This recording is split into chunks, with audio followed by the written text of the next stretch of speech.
les lectures à lire, alors même si bon, bah voilà, ils nous ont fermé les librairies, ces cons-là. Ça c'est chiant, mais essayez quand même de commander les livres dans les librairies avec le click and collect et compagnie. Je vous donne des petits conseils, vous allez vous régaler. Je vous fais ça vite fait, hein, c'est pas relou, promis, vous connaissez la maison. On a Hector Matisse, Carnaval, ça commence avec ça.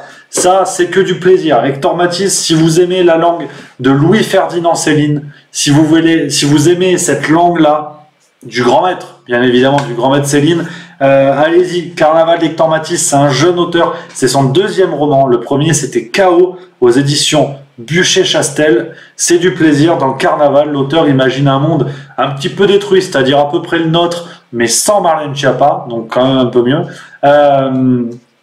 Il y a vraiment, on rencontre des personnages un peu abandonnés par la vie et qui vont se retrouver, faire une sorte de petite équipe avec que des bras cassés. Et c'est vraiment servi par une super langue. Donc allez-y les copains, si ça peut vous tenter. On a quoi? On a... qu'est-ce que je peux vous donner? Alors oui, alors là je vais en surprendre plus d'un. Ah, j'ai pas peur. Paf, paf, je balance. Le dernier Guillaume Musso. Oh, la belle affaire. La vie est un roman, chez Calment Lévy. Alors là, moi aussi j'ai été surpris. Bien sûr que Guillaume Musso, il y a ses critiques, oui, il vend beaucoup de livres, donc forcément c'est mauvais. Ça c'est de la merde, ça ne veut rien dire.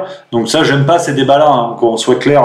Marc Lévy, Guillaume Musso et compagnie, chacun lit ce qu'il veut, il n'y a pas de problème, tant que vous lisez, c'est bien. Et ben, très franchement, le dernier Guillaume Musso, très solide, très sympa, très intéressant, construit comme un mi-chemin entre le polar et le thriller, avec une vraie réflexion sur le métier de l'écrivain, sur l'imaginaire de l'écrivain. Franchement, c'est assez pointu, on se régale, c'est vraiment bien foutu. Ensuite, on a quoi? Ça va plaire à ceux qui n'aiment pas trop le Covid, coronavirus, ça va vous plaire.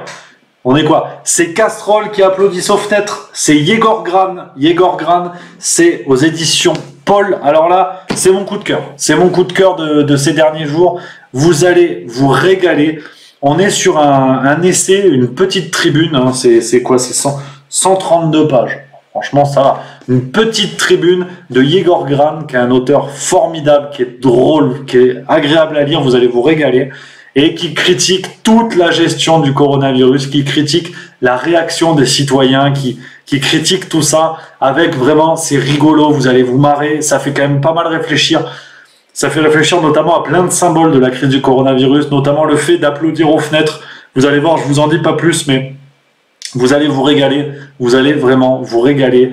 Yegor Gran est un auteur formidable qui écrit des bouquins complètement perchés. Je pense notamment à La révolte des Kevin, où il imagine un type qui s'appelle Kevin. Tout le monde se fout de sa gueule pendant sa jeunesse et il décide de péter les plombs et il devient quasiment terroriste à cause de ça. Enfin, c'est vraiment très fort, très balèze. Vous allez vous régaler. C'est un petit livre sympa pour réfléchir un petit peu.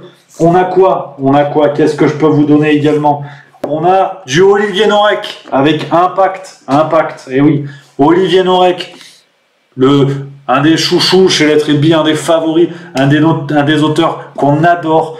Je vous montre celui-ci, mais vous pouvez lire n'importe quel livre d'Olivier Norek. On a Entre deux mondes, on a Surface, on a Code 93, on a Territoire, on a également Surtension. Allez-y, les yeux fermés, les copains. C'est Le Taulier, un des meilleurs auteurs français dans le registre du polar.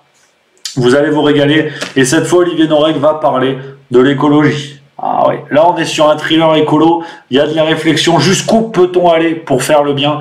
Il y a vraiment quelque chose de sympa. Ça va vous plaire. Ça va vous faire plaisir. On a quoi d'autre?